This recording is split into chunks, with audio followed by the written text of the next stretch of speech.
Makanya kalau baca ayat yang sempurna, jangan sepotong-potong. Coba buka ayatnya. Baca ayat itu.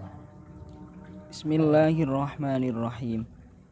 Wa in khiftum alla tuqsitu fil yatama fankihu ma taba lakum minan nisa'i mathna wa thulatha wa ruba'. Kalau kamu khawatir an la tuqsitu fil yatama, tidak bisa berbuat adil kepada anak-anak yatim, fankihu, maka nikahlah ma taba lakum, perempuan yang top bagi kalian. Yang toba ini kan mufassirin menyebutkan yang ghairul maharim, yang bukan mahram. Minan nisa'i berapa? 2 atau 3 atau 4, masna wa thulatha wa ruba'. Kalau baca ayat jangan sampai di situ. Kalau baca ayat harus diselesaikan. Terusannya ada wa in khiftum wa fa in khiftum. Terusannya Fa in khiftum alla ta'dilu fawahidatan aw ma malakat aymanukum dzalika adna alla alla ta'ulu. Kalau kamu tidak mampu, khawatir tidak bisa berbuat adil, maka fawahidatan, cukup nikah satu saja. Kita perhatikan urutan ayat. 1, Allah memerintahkan nikah 2, 3 atau 4. Kalau tidak mampu adil, maka cukup 1. Jangan dibalik, nikah cukup 1.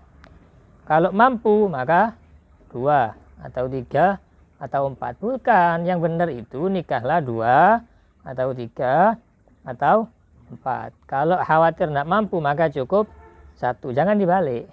Karena tartibul ayat, urutannya ayat di semua ayat-ayat Al-Quran itu ada sir dan ada hikmahnya. Jadi perintahnya nikah 2 dulu atau 3 atau 4. Kalau khawatir tidak mampu maka cukup 1. Fabda bima bada Allah.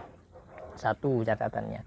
Yang kedua, justru ayat ini faedah bagi para perempuan.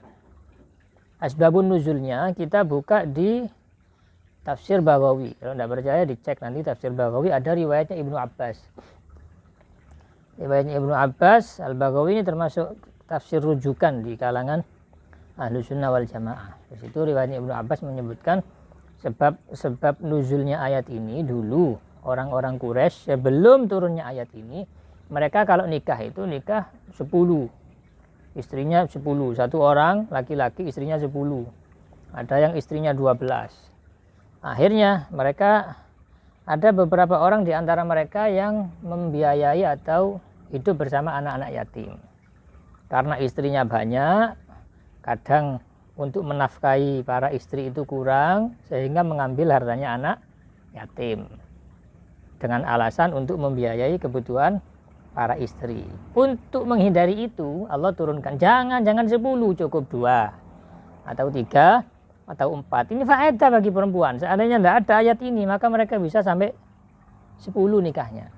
Jadi bukan berarti sebenarnya 1 terus boleh sampai 4, bukan. Sebenarnya mereka itu 10, tapi dibatasi sama Al-Quran, jangan banyak-banyak, cukup 2 atau 3 atau 4. Jadi jangan disalah artikan, sehingga kemudian banyak para wanita yang semacam sakit hati dengan ayat ini, karena mereka tidak memahami bagaimana dulu histori, kisah turunnya ayat ini. Justru ayat ini adalah pembelaan kepada para wanita agar laki-laki ini tidak serakah untuk sampai lebih dari 4. Kalau tidak percaya dibuka di tafsir Al-Baghawi.